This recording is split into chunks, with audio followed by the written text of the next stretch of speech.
punchers all time. Frank Gore is going to face 3-time NBA All-Star Darren Williams. Both men are making their professional boxing debut. And like you heard earlier this week about the special $500,000 bonus in the contract for Tyron Woodley to knock out Jake Paul, both Darren Williams and Frank Gore have KO bonuses built into their contracts. So we're adding a little bit more intrigue to a fight between these two world-class athletes making their boxing debut. To open the pay-per-view will be Liam Paro and Yomar Alamo in a junior lightweight bout. Plus, there are 3 additional non-pay-per-view bouts on the card, including Anthony Taylor versus Chris Avila.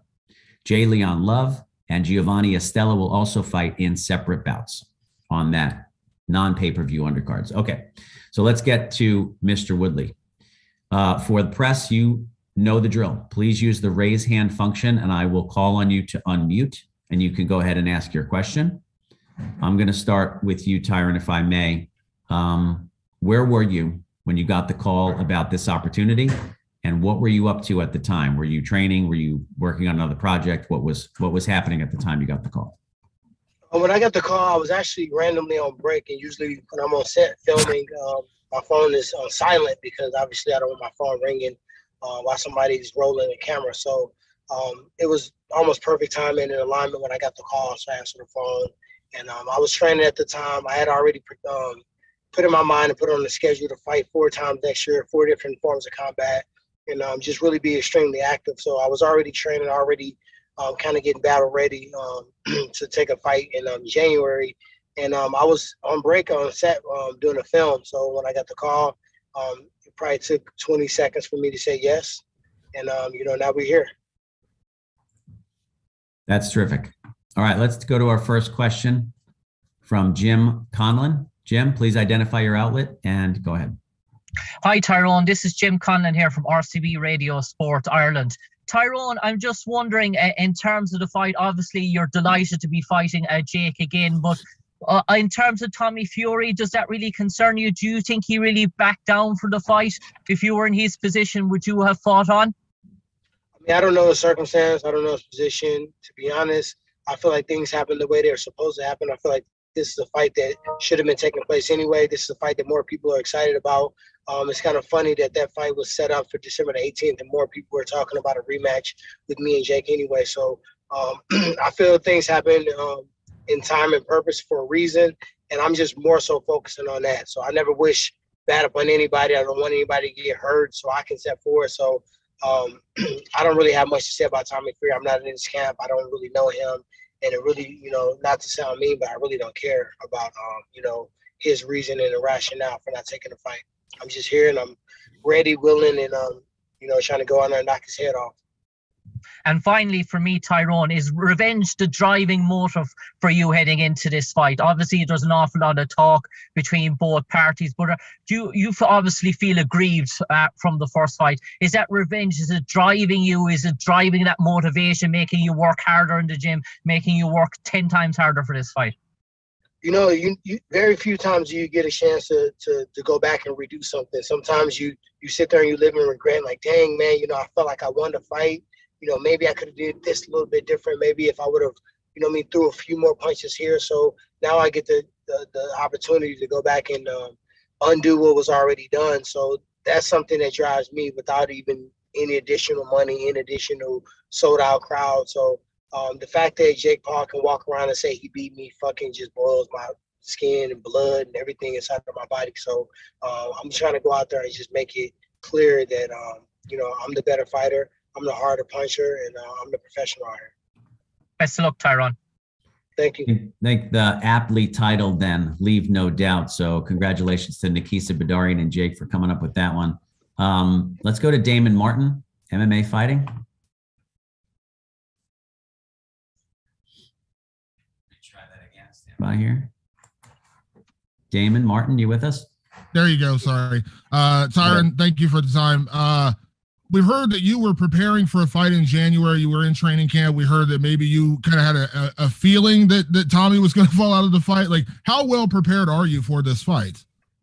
I'm going to look like the better conditioner fighter. And I promise you that when you watch this fight, it won't look like I stepped in on last minute notice. It won't look like, he was a person that was prepared and in shape, and I just jumped in for a bag and jumped in and said, the car is going to look like I'm going to be in better shape, just like it was the first time. I was the one that was walking him down. I was the one that, was, really putting him against the ropes. He was the one that was huffing and puffing. So when people start talking about, youth and things of that nature, I think this is going to be the same thing. For me, I didn't have a lot of footage to break down on Jake. I didn't have a lot of sparring sessions. I didn't have a lot of fights. Most of his fights ended fairly quickly. So now I actually been in there with him. I felt his power. I felt the things that, he did well, and also felt the things that I did to him that he didn't like so much.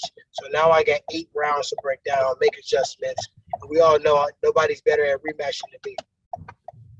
Of course, Jake made a big deal about the $500,000 knockout bonus. At the end of the day, listen, I know you don't like Jake, but I don't think there was ever a clause in the contract saying you couldn't knock him out. But does that add any extra, any extra motivation to go out there and earn an extra $500,000 to knock him out?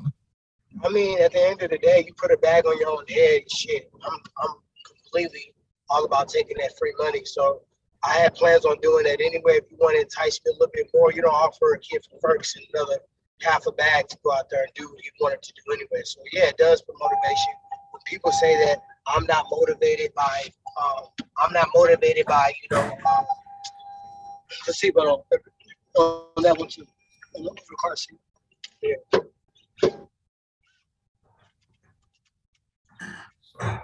Go ahead. We can hear you, Tyron. Put them all on. Do me a favor, GT. Hold on. Sorry about that. Yeah, so like I said before I start the answer again, you don't put a bounty on your own fucking head and think I'm not going to take it. So for sure, I'm motivated by money. I'm motivated by legacy. I'm motivated by greatness, and I'm motivated by redemption. So when people say, "Oh, it's not about the money for me," they're fucking lies. Like, why would you be prize fighting if you didn't want to get a prize? And sometimes it's about the principle. If you feel like you're at a certain level, you feel like you're at a certain, point of your life and your career, you want the bag to match where you feel like you're at. It's kind of just a principle matter behind it. So definitely it's additional motivation. And you'll see me walking away with another 500,000. And last one for me, Tyron. The last fight, it was very, very close. And of course, you came the closest to finishing the fight with the knockdown and nearly putting him through the ropes in the one round. As you called it what it was, because the referee surely didn't. What do you feel like was the biggest mistake you made in that fight that's going to be the difference in this fight? I feel like it was times where I made a miss, but I didn't make a pay. And I'm not going to go into technique, and I'm not going to go into game plan, but I feel like it was times that he could have had a more stern consequence for even trying to hit me. So that's the one thing that I can pick out. If I change that, I feel like the fight is. I feel like I won the fight anyway. I kind of watched the fight really for the first time yesterday, and I won rounds 4 through 8. That's 5 of the 8 rounds. So I don't understand how I can win 4, 5, 6, 7, and 8, and he still won the fight. Even not counting the 10-8 round in the 4th round. So add those little small tweaks in there, a little bit more volume, and I think we'll see me get the knockout. Thanks, Tyron. Okay, thanks, Damon. Let's go to Donna Corby across the way. Donna, please identify yourself, your outlet. Hey, Donna Corby from the Daily Mirror. Tyron, I wanted to ask about your initial plans before this fight was put on. First off, you were on the set of a movie, correct? Are you still filming? I'm still filming, yes. I'm still filming my rap tomorrow, so I've got one more day. So you were on set of a movie just like Michael Bisping was, I suppose, when he had that famous fight with Luke Rockhold, and he took it on short notice. And you had also said you were planning on fighting 4 times next year in 4 different disciplines. Is that still the plan, or will it have to be 3 now, considering you probably can't fight in January? No, to be honest, I don't want to look ahead, but I'm not losing to Jake Paul. I didn't lose him to the first time, and this time I'm finishing the fight. I don't want no referee. I don't want no hometown advantage. I don't want no let's let the storyline continue type shit happening at all. So what it's going to do is it's probably going to set us up to fight a 3rd time, and I'm just going to replace the boxing fight I anticipated fight next year is going to be a fight with Jake instead. So I'm still going to fight 4 times. I'm still going to fight 4 different forms of combat. But the boxing fight that I was, being prepared to fight for, that fight will just be replaced with a trilogy with Jake. Without saying too much, is Dan Hardy going to be disappointed to hear that news? I mean, Dan Hardy, why are we even talking about Dan Hardy? We're talking about Tyron Woodley, Jake Paul, the biggest fighter of the year. So let's respect myself and respect Jake Paul because we're the ones that put the asses in the seats. Dan Hardy ain't touched the face in 10 years. Last one from me. Could you show us the tattoo? Could we see the infamous? But it is I'll real. show you the other end of it, though. The tattoo's right on the back, though. Thank you very much, Tyron. You got it. All right, thank you, Donna. Let's go to Gabriel Montoya. Gabriel, go ahead. Hi, it's Gabriel Montoya with Ring Magazine. Thank you for your time, Mr. Woodley. You were very outspoken after the first fight and before it that you felt Jake Paul was on PEDs. It's come to my attention he has Memo Heredia, a former PED dealer in his camp, who's now like a strength coach. Is there testing for this fight with VADA or USADA, and does that concern you? I always want an even playing field. I asked him straight up. I don't want to go around and I don't know who the guy you mentioned. It's not really. I'm not fighting him. I'm fighting Jake. So when we did the face-to-face, I asked him directly to his face, "The man was he on PEDs?" And his answer to me was no. So there will be testing. There's stuff in the contract about testing. I don't feel like it changed the fight if he was on PEDs, but obviously you want to even playing field. So I'm a big believer in testing. I've never even seen a fucking PED, let's not throwing one in my body.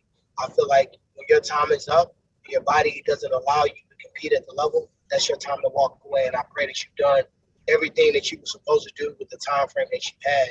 Not try to add another few combinations of punches or conditioning or tolerance due to PED. So I can't really answer that question. I don't know what he's doing. I can only ask him the question as a man. When I asked him, his answer was no. And hopefully the testing reflects the same thing.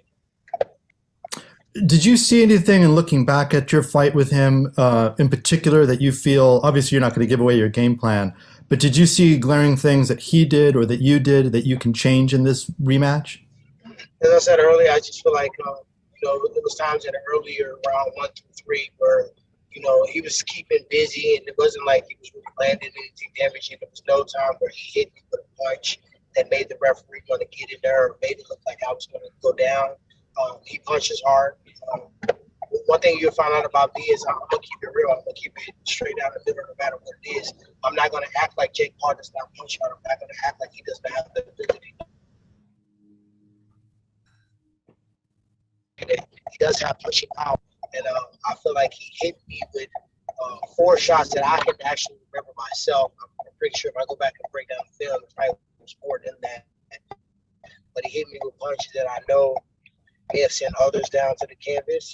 So with that said, I just got to make him pay a little bit more. When he goes out there and try to stay busy, I feel like if I would have done it in the first couple rounds, he wouldn't have won a round and would set him up, to be knocked out. All right, thank you so much. Good luck in the fight. All right, Gabe, thank you. Let's go to Stephen Milhausen with DAZN. Stephen.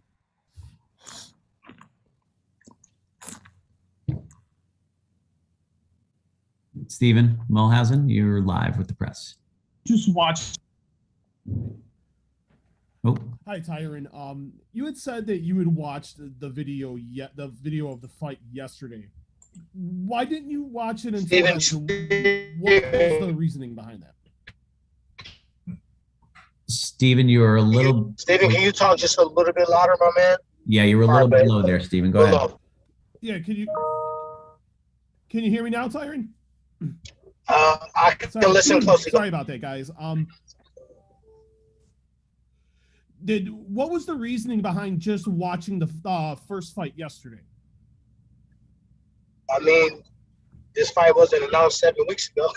So, the first thing first is jump your ass into sparring and running and conditioning, training and sharpening the tools and being in shape is one thing, but specifying your training towards specific person, that's what I actually started doing first. My coach knows very well what he did in the fight, also what I did in the fight. So the sparring partners for the last fight came in. We started doing that first. Last night we had an opportunity to calm things down because we kind of hit the ground running, and then we went to watch the film and evaluate it. So from that point, I actually got a chance to watch it and check out some of the rounds.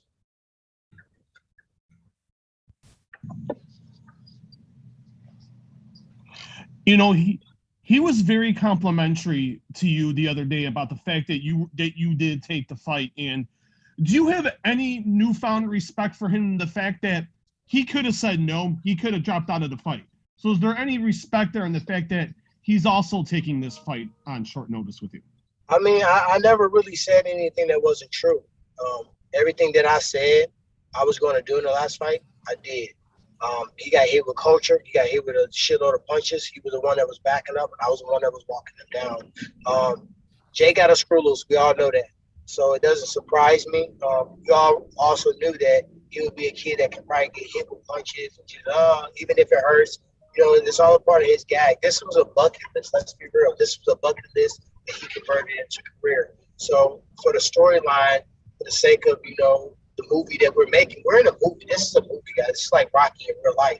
I mean, so for this, I don't think he or his team will pass up on opportunity because everybody thinks he's scared of him.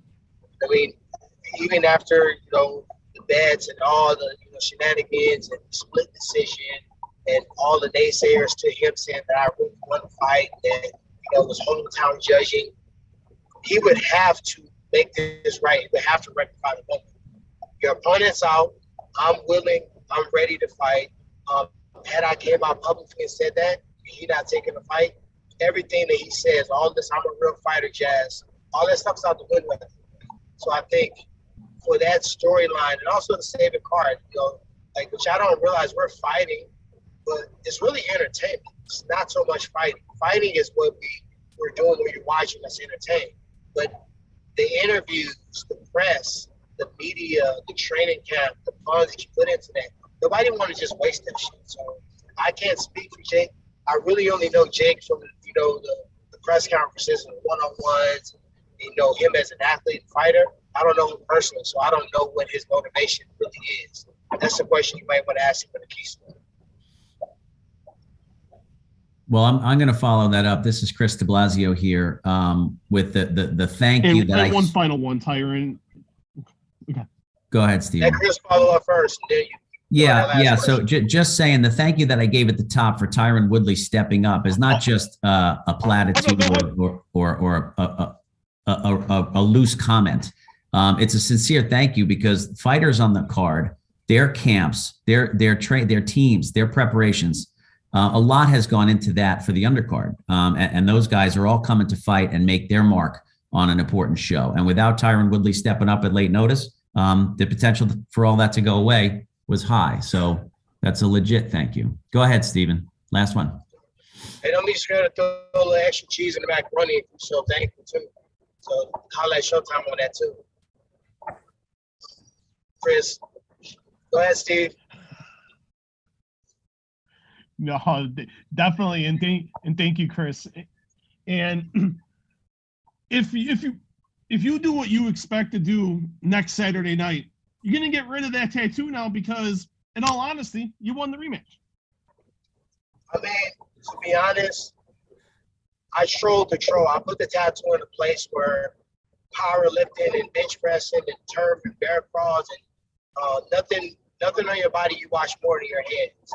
It was kind of like, I'll get the tattoo, but it's going to wear down anyway.